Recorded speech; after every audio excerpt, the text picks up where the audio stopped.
Shalom saudaraku, berjumpa kembali bersama dengan saya Pendeta Jakob Setio, masih dalam program Sapa Jemaat di Rumah. Kali ini kita akan bersatu bersama-sama, mari kita berdoa.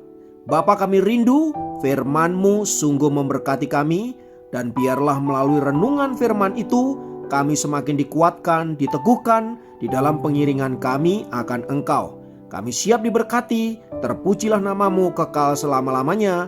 Dalam nama Yesus kami berdoa, haleluya, amin. Firman Tuhan, kali ini saya ambil dari Matius pasal yang ke-6 ayat yang ke-27.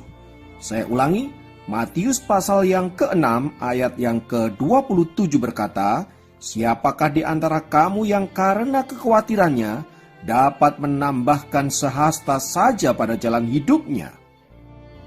Saudaraku yang dikasihi Tuhan, pernahkah Anda mengalami apa yang namanya kekhawatiran? Saya kira kita semua pernah mengalami kekhawatiran dalam hidup ini. Nah, apakah itu kekhawatiran? Dalam Kamus Besar Bahasa Indonesia, kata khawatir itu dideskripsikan sebagai berikut, yaitu gabungan dari rasa takut, cemas, bimbang akan sesuatu hal yang telah terjadi atau yang belum terjadi. Nah, sekarang pertanyaannya adalah, mengapa kita manusia bisa mengalami kekhawatiran? Saudaraku, semua itu terjadi karena dampak dari kejatuhan manusia ke dalam dosa. Sebelum manusia jatuh ke dalam dosa, manusia tidak pernah mengalami apa yang namanya kekhawatiran, ketakutan, kecemasan, dan lain sebagainya. Namun setelah mereka jatuh ke dalam dosa, maka kekhawatiran, ketakutan, kecemasan mulai melanda mereka. Itu artinya apa? Itu artinya akibat dosa. Untuk pertama kalinya manusia mengalami takut, cemas, rasa bersalah, dan lain sebagainya. Saudaraku, sadar atau tidak sadar, dosa telah menjalar ke dalam kehidupan manusia sedemikian rupa, bahkan menjangkau semua aspek kehidupan kita, termasuk rasio kita, hati nurani kita, emosi kita, dan kehendak kita. Karena itu tak heran bila manusia selalu hidup dalam kekhawatiran dan ketakutan dalam hidup ini. Nah, untuk mengatasi hal itu, umumnya manusia mencari solusi menurut pikiran mereka sendiri. Mereka berharap dengan solusi-solusi itu mereka menemukan kelepasan dari perasaan khawatir. Misalnya dengan senam, yoga, dengan meditasi, mengikuti kelas-kelas pelatihan, atau mengatur pola hidup sedemikian rupa agar terlepas dari apa yang namanya perasaan kekhawatiran dan ketakutan. Sayangnya saudara-saudara, tidak ada jaminan bahwa semua hal tersebut dapat menolong kita keluar dari perasaan takut dan khawatir tersebut. Nah, saudaraku, lalu bagaimana agar kita dapat mengalami kelepasan dari perasaan takut dan kekhawatiran itu? Tahukah saudara-saudara bahwa ketidakmampuan seseorang melepaskan diri dari kekhawatiran dapat menyebabkan masalah kejiwaan yang serius seperti stres, depresi, dan gangguan mental yang lainnya yang berujung pada kematian? Wow, mengerikan sekali tentunya. Lalu bagaimana kita mengatasi masalah ini? Saudara-saudara dikasihi oleh Tuhan, Alkitab memberikan solusi atau memberikan jawaban. Yesus berkata, "Janganlah kamu khawatir." Kata ini saudara-saudara sangat tegas dikatakan oleh Yesus untuk menunjukkan keseriusan Tuhan agar anak-anak Allah tidak perlu khawatir akan apapun dalam hidup ini. Termasuk di dalamnya kekhawatiran akan masa depan, kekhawatiran akan hidup ini, kekhawatiran soal makan, minum, pakaian, dan lain sebagainya. Mengapa? Karena kita memiliki Tuhan yang perkasa, Tuhan yang sanggup memenuhkan segala sesuatu yang dibutuhkan oleh anak-anak Allah. Selain itu saudara-saudara, perasaan khawatir sebenarnya tidak memberikan nilai tambah dalam hidup kita.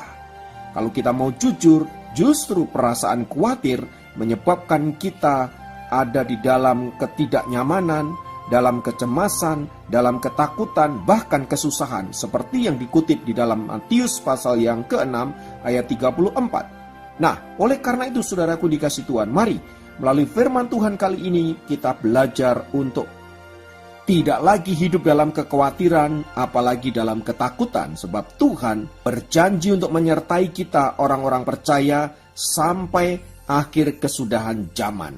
Dan Ia juga berkata agar kita tidak takut lagi, sebab kita tidak menerima roh perbudakan yang membuat kita takut, tetapi kita menerima roh yang menjadikan kita anak-anak Allah. Dan oleh roh itu kita berseru, ya Aba, ya Bapa. Roma 8 ayat 15. Itu artinya kita memiliki jaminan penyertaan Allah dalam hidup ini, sehingga kita tidak perlu takut, tidak perlu khawatir, sebab pengendali hidup kita bukanlah diri kita, bukanlah situasi, dan bukan apapun, melainkan Allah yang luar biasa. Oleh sebab itu mari kita pegang janji Tuhan, saudara-saudara, seperti janji firman-Nya kali ini yang berkata, jangan khawatir. Mari kita tinggalkan kekhawatiran dan kita bangun iman, kita bangun pengharapan. Karena dengan pengharapan itu kita akan menjalani hidup dengan lebih kuat, lebih tangguh, bahkan dengan sukacita. Karena kita memiliki pengharapan. Haleluya. Biarlah firman Tuhan boleh meneguhkan, menguatkan kita, dan mari kita menjadi orang-orang yang selalu menang dalam hidup kita. Mari kita berdoa. Bapa, dalam nama Yesus, biarlah firman menguatkan kami, meneguhkan kami. Apapun yang terjadi terhadap hidup kami, ajarkan kami untuk tidak khawatir. Karena kami tahu bahwa Engkaulah pemegang dan pengendali hidup kami, penulis sejarah hidup kami, yang kami tahu segala yang Kau kehendaki dalam hidup kami adalah baik semata-mata. Terima kasih Tuhan. Apapun situasi kami percaya Engkau yang sudah mengaturnya, dan rencana-Mu indah bagi setiap kami. Terpuji. Dalam nama Yesus kami berdoa. Haleluya. Amin. Demikian program Sahabat Jemaat kali ini. Sampai jumpa dalam program Sahabat Jemaat yang lain. Tuhan Yesus memberkati.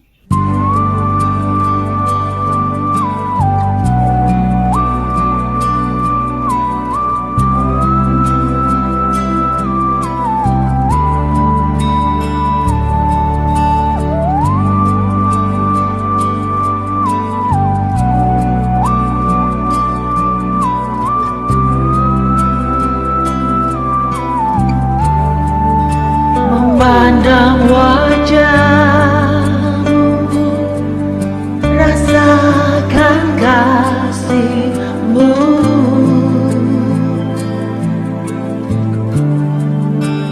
tinggal dekat-Mu tiap saat di dalam hidupku.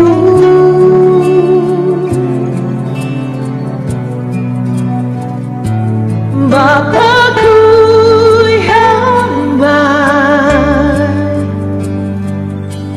sangat ku cinta, kasih-Mu padaku semakin nyata ku rasakan. Kaulah Bapakku yang baik, penuh karunia, ku bersyukur selalu kepada-Mu, Bapa.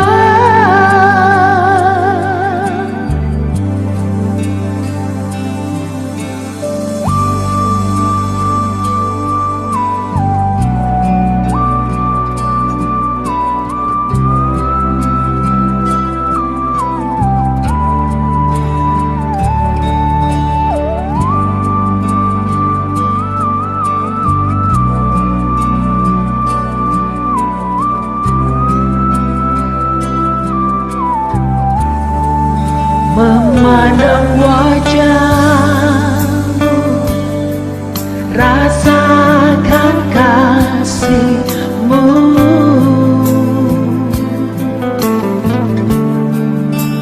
tinggal